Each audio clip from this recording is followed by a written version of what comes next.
there is a kind of silence that you only find when you have spent too long in rooms full of noise. Ellen had spent 22 years in those rooms. Conference rooms, studio rooms, rooms where everyone talked at once and nobody listened, and the music, the actual music, was just a product moving through a pipeline toward a number on a spreadsheet. She was 41 years old. She had a title that took 12 seconds to say out loud. She had an apartment in Nashville 2 blocks from Broadway, where the honky-tonks ran until 2 in the morning, and she had learned, over years of living there, to sleep through all of it. That was the thing she thought about. Later, when she was trying to explain to people why she left.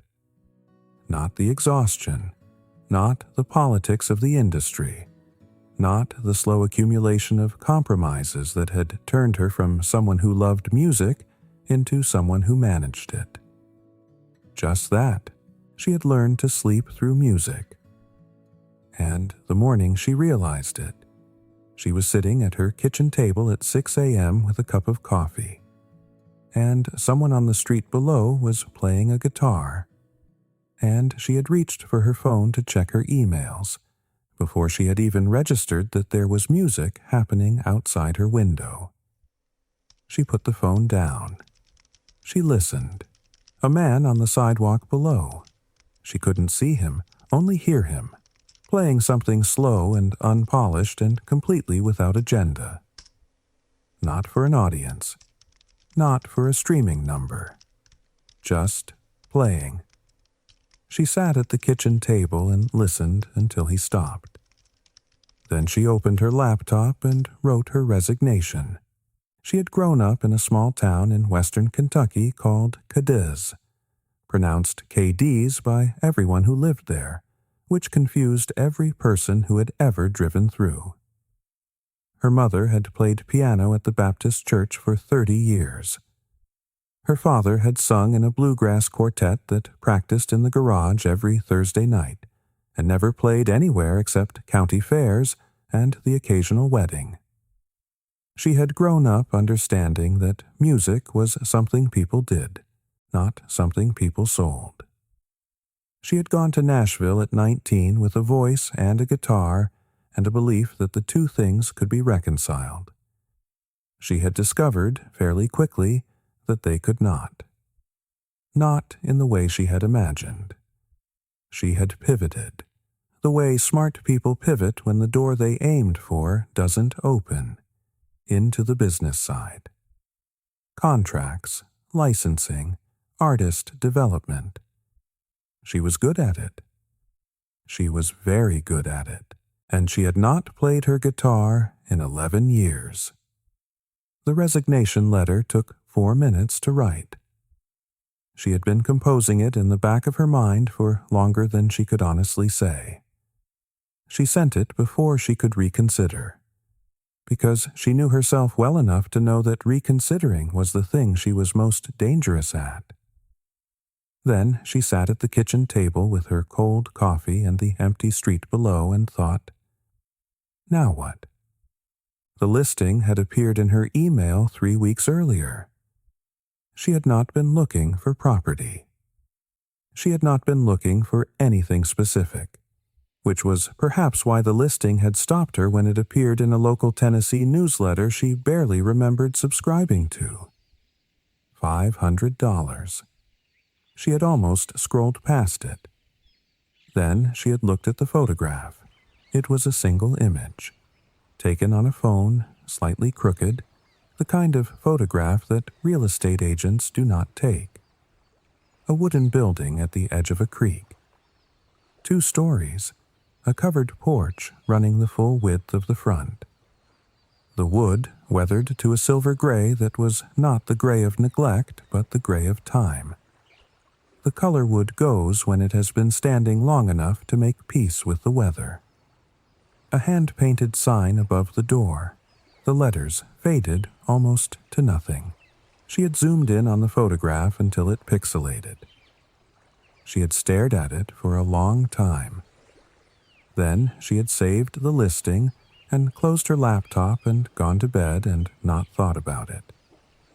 That was 3 weeks ago. She was thinking about it now. She called the number in the listing from the kitchen table. A man answered, older, unhurried, who introduced himself as Gerald and explained that the building had belonged to his family since 1923, and that he was 84 years old and the last one left, and that he would rather sell it to someone who would use it than watch the county take it for back taxes.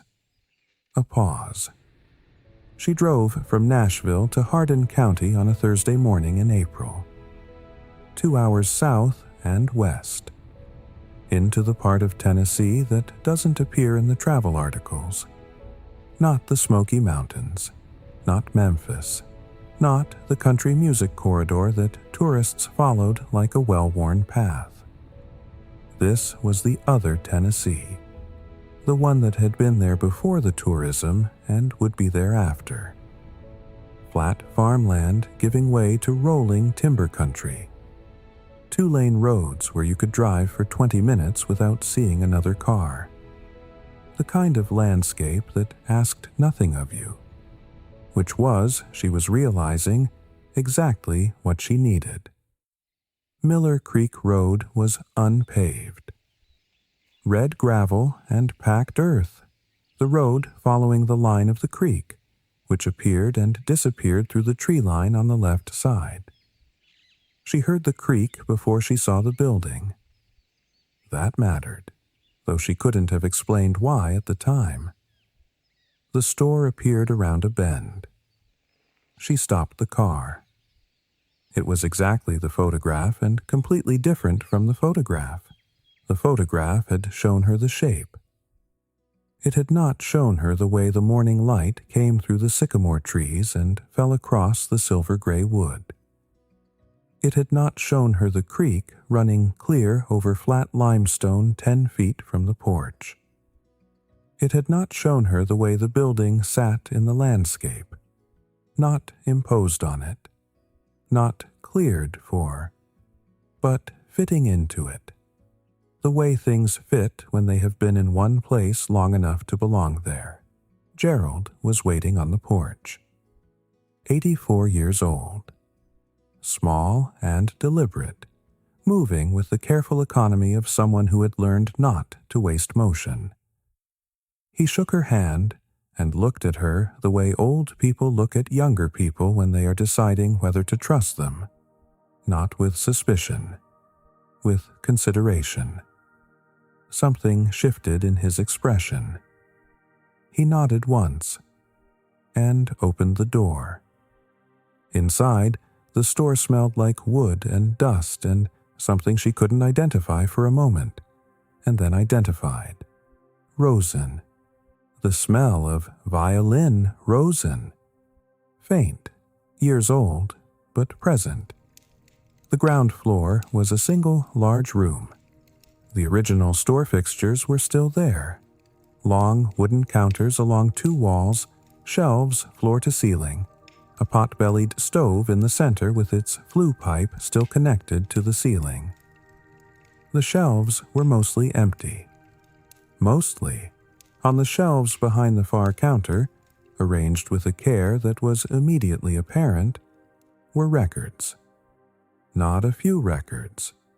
Not a casual collection. Floor to ceiling. Hundreds of them. She walked toward them slowly. The way you walk toward something when you are not sure yet what you are looking at. They were 78s mostly, the heavy shellac records that predated vinyl, and LPs from the 50s and 60s, and mixed among them, handmade sleeves. Paper sleeves, the kind you made yourself when you couldn't afford manufactured ones. She pulled one from the shelf. The sleeve was made from brown paper bag, folded and taped, and on the front, in pencil. She looked at Gerald. He was watching her from the doorway. Gerald's father had been a schoolteacher in Hardin County for 40 years. He had also, Gerald explained, sitting on 2 wooden stools he had found behind the counter, the creak audible through the open door, been something else. A recorder. In the late 1940s, he had acquired, through means Gerald described as unclear but creative, a wire recorder, an early recording device that used magnetized wire instead of tape. And for the following 20 years, in the back room of this store, which had served as the community gathering place for a stretch of Miller Creek Road that had no other center, he had recorded.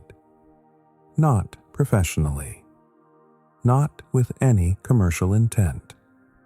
He had simply understood.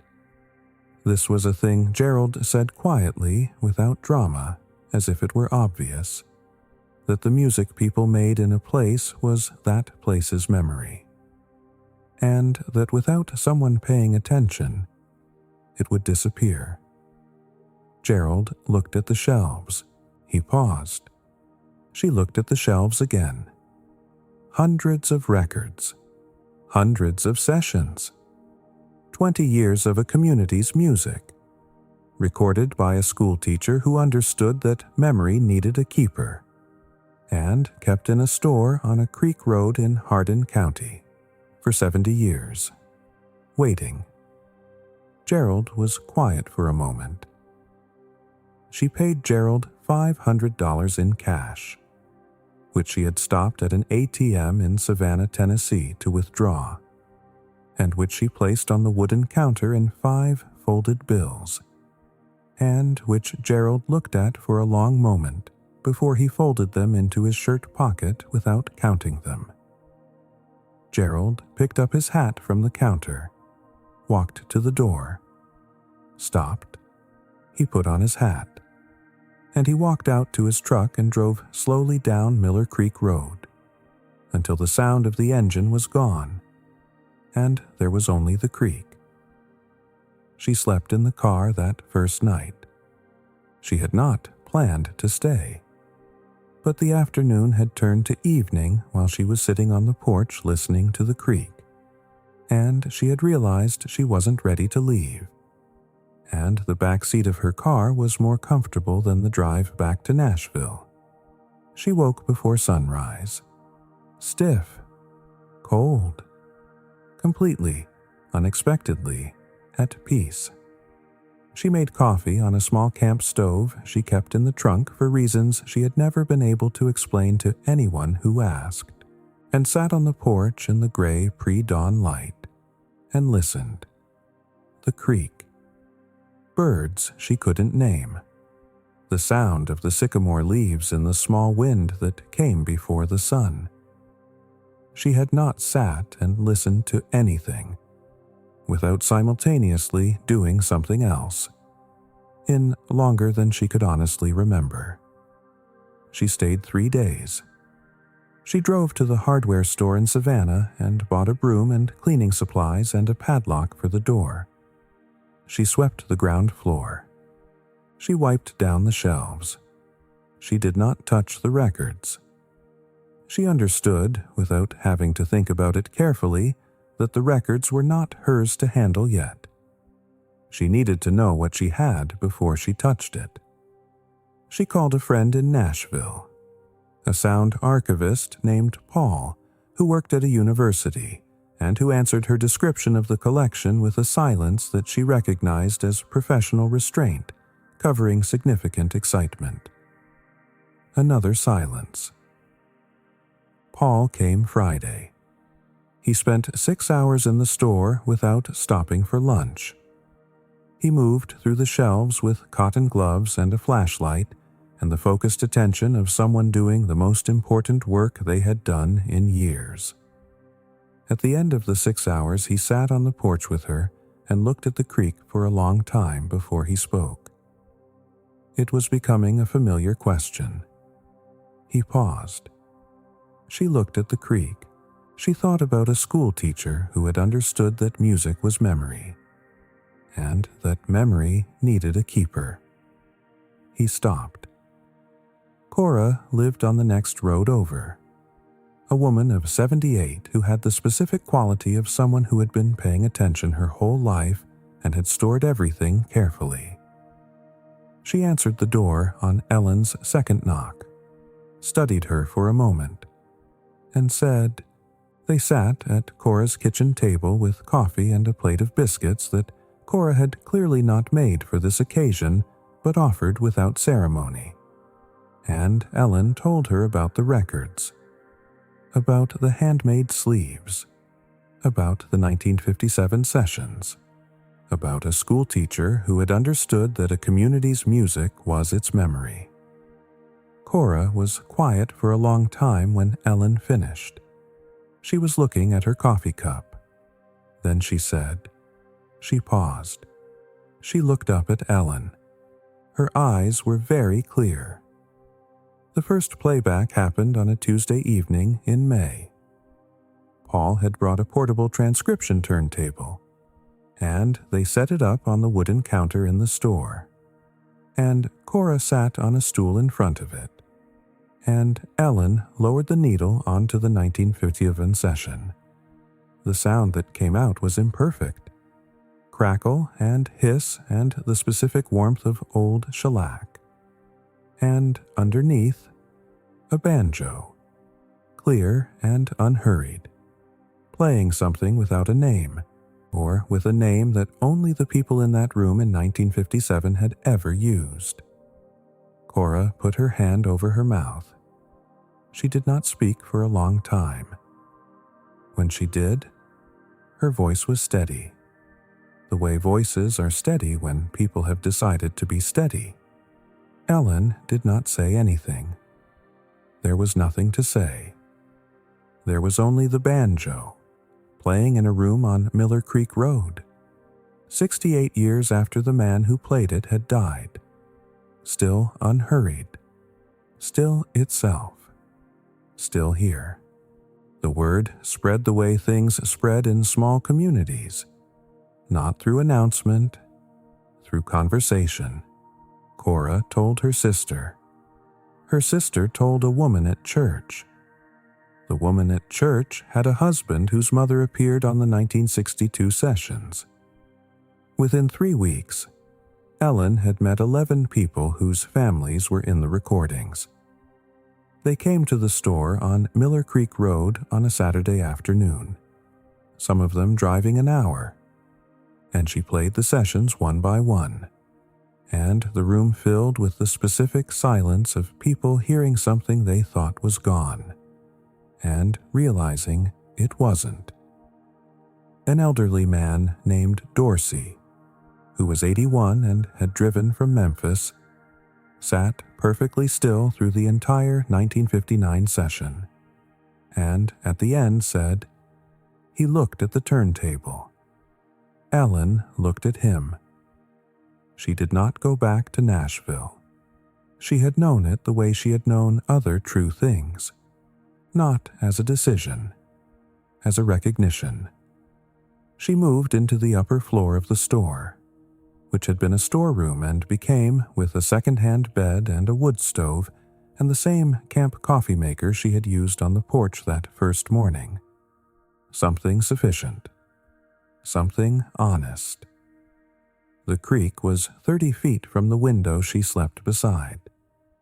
She learned its rhythms, how it sounded after rain, how it dropped in August, how it ran in October when the sycamore leaves came down and caught in the current and turned the water briefly amber. She learned these things the way you learn the things that matter, not by studying them, by being near them long enough that they became part of how you understood time. Paul helped her digitize the collection over 4 months.